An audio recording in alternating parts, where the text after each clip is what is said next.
Hello বন্ধুরা, শুভ সকাল। সবাই কেমন আছো? আশা করি তোমরা সকলে খুব ভালো আছো, আর তোমাদের আশীর্বাদ ও ভালোবাসাতে আমরাও অনেক ভালো আছি। তো আমি সুপ্রিয়া আরও একটা নতুন ব্লগ নিয়ে তোমাদের সামনে চলে আসলাম শীতের সকালে। আর সকালবেলা উঠে তো সেই কাজ, সকালে উঠে আমাদের জীবনটা কাটে একদম ব্যস্ততার সঙ্গে, যেখানে এদিক ওদিক তাকানোর কোনো সময় নেই বা কোনো কিছু করারই সময় নেই। শুধু সকালে উঠে কাজ আর কাজ, মাথার উপরে অনেকটা চাপ থাকে যে সকালের বাসি কাজকর্ম সেরে রান্নাবান্না করে বর আর মেয়েকে স্কুলে পাঠানো পর্যন্ত আমার একটার পর একটা কাজ থেকেই যায়। তো সেই কারণে অন্যদিকে আর খেয়াল দিতে পারি না। তো সেই মতোই সকালে উঠে দেখো তুলসী তলাটা ভালো করে আজকে একটু ধুয়ে দিলাম। আসলে তুলসী তলার ওই পাশে ছিল ধান আমার বড় ভাসুরদের, তো তার জন্য কিছুদিন ওটা আমি লেপতেও পারিনি বা ধুতেও পারিনি পরিষ্কার করে।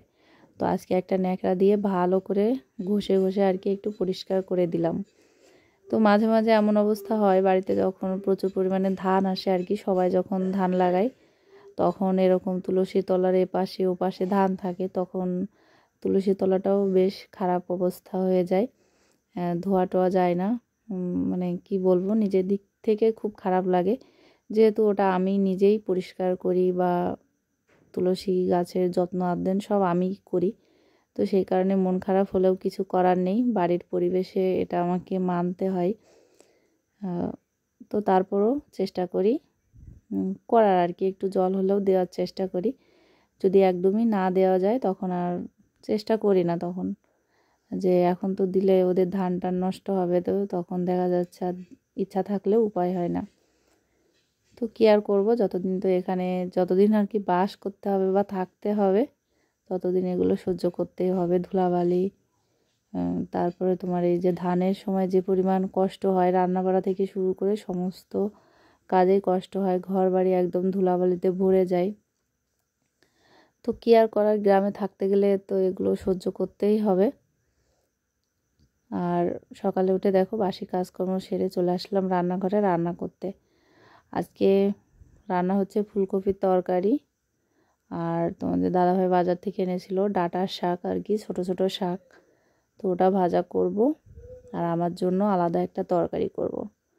আসলে রোগ মানুষের এমন একটা জিনিস যে অনেক পছন্দের খাবারও তখন বাদ দিতে হয়। সংসারে দুজন তিনজন মানুষ, একজন তো আমার মেয়ে, তো ওকে হাফই ধরা চলে, ও সেরকম সবজি টবজি খায় না আর কি। তো তারপরও আমাদের দুজনের সংসারে দুজন এখন আলাদা আলাদা তরকারি রান্না করে খেতে হচ্ছে। ওদের জন্য করলাম ফুলকপির তরকারি, আর আমার জন্য মেটে আলু ছিল, তো সেটা দিয়েই একটা তরকারি করব অল্প একটু করে। যেহেতু বাড়িতে আমি একা থাকি, দুপুরবেলা আমাকে একা একাই খেতে হয়, সেই কারণে বেশি তরকারি থাকলে নষ্টও হয় সেগুলো। কারণ একা একা যখন খাবার খাওয়া হয় তখন খেতে একদম মন চায় না, মানে খেতে ইচ্ছাই করে না, তো সেই জন্য নষ্টই হয়। এজন্য অল্প একটু আলু ছিল, ভাবলাম ওটা দিয়েই আমার হয়ে যাবে, সে কারণে আলুটা কেটে নিলাম। অনেক দিন হয়ে গেছে তো তো ভাবছি যে একটু সিদ্ধ করে নেব আগে, না হলে গলবে কি গলবে না সেটা তো বলতে পারবো না, তাই না? তো আমারও আলু লাগানো আছে। আমার হচ্ছে যেখানে খড়ির ঘর আছে আর কি, খড়ির ঘরের পিছনে ওখানে আমি লাগিয়েছিলাম।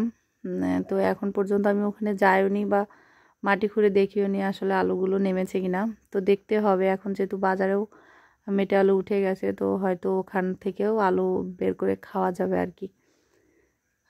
আর ওদিকে রান্না একটা চাপিয়ে দিয়েছি, আজকে রান্না করতে করতেও আমার অনেকটা বেলা হয়ে যাচ্ছে, কারণ 7:30টার দিকে আমি আজকে চুলায় ধরিয়েছি। ঠিক আছে, তো জানি না সময় মতো ওদেরকে রান্না বাড়া করে আজকে দিতে পারবো কিনা। ওই যে বললাম সকালে উঠে একটু এক্সট্রা কাজ করতে গেছিলাম, সেই কারণে আর কি আজকে দেরি হলো। তো তরকারিটা ধরিয়ে দিয়ে আমি শাকটা কুটে নিলাম, কুটে নিয়ে রান্নাবান্না করে ওদেরকে কিন্তু খাইয়ে দিয়ে সবাই ওরা স্কুলেও চলে গেছে, আর আমারও খাওয়া দাওয়া সব কমপ্লিট। তো এখন চলে আসলাম একটু কাজে, আমার মেজো ভাসুরের সাথে আর কি। এই ধানের মানে ধানের বীজ দিতে হবে, এটা হচ্ছে কি ট্যাম দিতে হবে আর কি। তো সেই কারণে যে বিচলি ওখানে বিছিয়েছেন উনি বিছালো, আর আমাকে বললো তুমি ধানগুলো নিঙড় দিয়ে ধানগুলো এর উপরে দিয়ে দাও। তো সেই জন্য আমি ধানের জলটা দেখো ফেলে দিচ্ছি। কারণ এটা হচ্ছে কেনা ধান, তারপরে যদি নষ্ট হয় একটা দুটো তো সেটা ঠিক হবে না, অনেক যত্নের সাথে করতে হবে, কারণ ধানের দাম প্রচুর। ঠিক আছে, তো আমি জলটা নিঙড় দিয়ে এবারে যে ওই পাশে দিচ্ছে হচ্ছে আমার মেজো ভাসুরের ধান, আর এই পাশের দিকটাতে আমাদের ধানগুলো দেব। আসলে গত বছর বলতে গত আবাদে আমাদের ধান লাগানো হয়নি, তোমাদের দাদা ভাইয়ের চিকিৎসা করাতে ইন্ডিয়া যাওয়ার কথা ছিল, তো সেই কারণে আমরা ধান টান লাগাইনি যে কে দেখাশুনো করবে। কিন্তু এখন বিপদে পড়ে গেছি গরু নিয়ে, একটা বিচলি নেই, তারপরে বিচলির যে পরিমাণ দাম, তো ভাবলাম যে তাহলে আর গরুকে অত কষ্ট দিয়ে লাভ নেই, যত কষ্টই হোক ধান লাগাতেই হবে। তো সেই জন্যই আবার এই যে ধান লাগানোর সিজন তো চলে আসলো প্রায়, তো তার জন্যই ধানের বেসন টেসন এনে আর কি দেওয়া হচ্ছে। তো এখন এই যে ধানগুলো একটু মোটা করে আর কি দিয়ে একটু মানে ছড়িয়ে দিয়ে তার উপরে একটা পলিথিন, মানে ওই চটটা উপর করে দিয়েছে, তারপরে একটা পলিথিন দেওয়া হয়েছে, আর এখন আমি এই যে ওর উপরে বিচুলিগুলো চাপা দিচ্ছি। আসলে একটু এই জায়গাটা একটু রোদ থাকে, সেই কারণে এখানেই দেওয়া হলো যাতে ট্যামটা ভালো করে হয়, অর্থাৎ ধানগুলো কলায় আর কি। তো ওটা কমপ্লিট করার পরে দেখো সরিষা রোদে দিয়েছিলাম, আর কবুতরগুলো এত পরিমাণ জ্বালাচ্ছিল যে সরিষা রেখে আমি ঘরের ভেতরেও যেতে পারছিলাম না। আমি যাকে পড়াই সে এসেছিল পড়তে, তো ওকে পড়াতে আমি রুমের মধ্যে গেছিলাম। এবার বাইরে শুনি যে কবুতর একদম খেয়ে যাচ্ছে সরিষাগুলো, আর এবার আমার সরিষা পুরো আবার সরিষা হতে হতে এখনও 2-3 মাস লাগবে, কিন্তু আমার সরিষা শেষ হয়ে গেছে। আজকে হয়তো 8-9 কেজি হবে, আর হয়তো 4-5 কেজি মতো আছে। যাই হোক, গরুর জন্যই একটু কম করে ভাঙাচ্ছি যাতে গরুর খোল আর কি চলে যায়, সেজন্য। আর এগুলো গত বছর আমি রোদে দিয়ে মানে মাটি টাটি চালতে পারিনি, ওভাবেই রেখেছিলাম বলে সারা বছর এবার আমার কষ্ট করে সরিষাগুলো আর কি দিতে হয়, এরকম রোদে দিয়ে পরে আবার এই মাটিগুলো চালতে হয়, না হলে এই মাটি টাটি থাকলে তেল ভালো হয় না। ঠিক আছে, তো প্রত্যেক বছর করে কি রোদে দিয়ে একদম চেলে চুলে বস্তা ভরে রাখি যাতে বের করে ধান ভাঙানো যায়, কিন্তু এবছর আর সেটা করতে পারিনি বলে এই যে প্রত্যেকবার এই একই খাটনি খাটতে হয়। তো কি আর করবো, এখন যেটা ভুল করে ফেলেছি সেটা তো করেই ফেলেছি, এখন আর বলেও লাভ নেই। যেহেতু সরিষাও শেষ হয়ে গেছে, তো ভাবছি যে শেষে যে কটা সরিষা আছে ওগুলো একদম ধুয়ে, যখন ভালো করে রোদ বেরোবে তখন একদম ধুয়ে রোদে দিয়ে শুকিয়ে আর কি ভাঙাবো। তরকারি দিয়ে ফেলেছি, কি কি রান্না করছো? এই যে আলু দিয়ে, কুমড়া দিয়ে আর ছায়াবড়ি দিয়ে নিরামিষ হচ্ছে। আগামীকাল একাদশী থাকতে হবে, সেই কারণে আজকে নিরামিষ রান্না হচ্ছে। ঠিক আছে, অন্ধকার দেখা যাবে। আর তোমার মাসি এসে কি তরকারি খাচ্ছে না ফুসকি দিচ্ছে? আমি তরকারি নেবো, মরিচ নেবো, সবই নেবো। ভাত হয়ে যায়নি, বাকি তো বুদ্ধে বন্ধ করে দিলাম। দেবো কটা ভাত ছিল তাই দিলাম। তো বন্ধুরা, রাতে রান্নাবাড়ি কমপ্লিট করে ঘরে চলে আসলাম, আর এখন গরম গরম ভাতও বেড়ে নিয়েছি।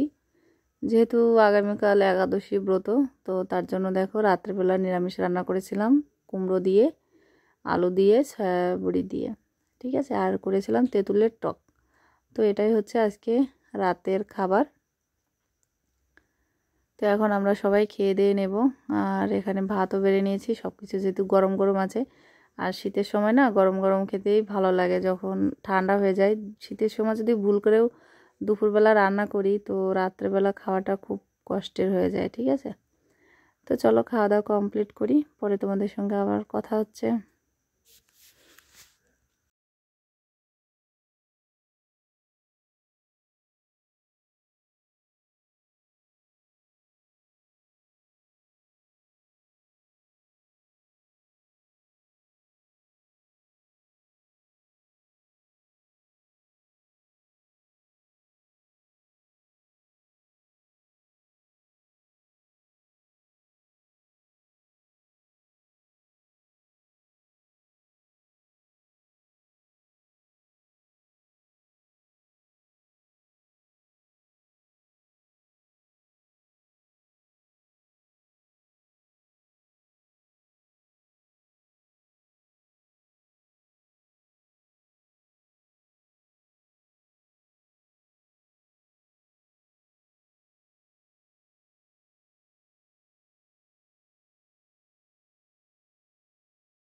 আমি কোনো পাছে ঘুমাচ্ছি না, চারিদিকে যেভাবে ডেঙ্গু আসছে টুকটাক কম আসছে না, তারপরও তোমরা মশারি না টানায় ঘুমাচ্ছ।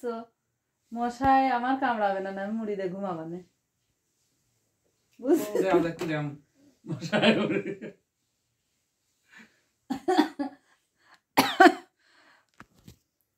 তো বন্ধুরা এখন বাজে রাত 10টার বেশি, আর ওরা সবাই এই যে যার যার মতো করে কাঁথা কম্বল নিয়ে শুয়ে পড়ছে, কিন্তু মশারি এখনো টানানো হয়নি।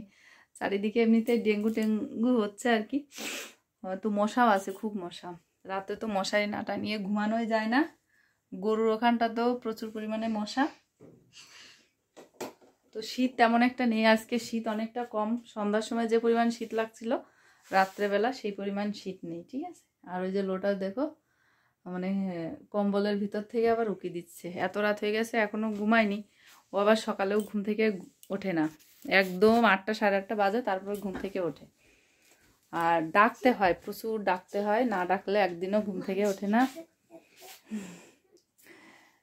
ঠিক আছে। তো আমি এটা বলছি আর আমাকে রাগ করছে, কারণ ও সত্যি ঘুম থেকে ওঠে না সকালে।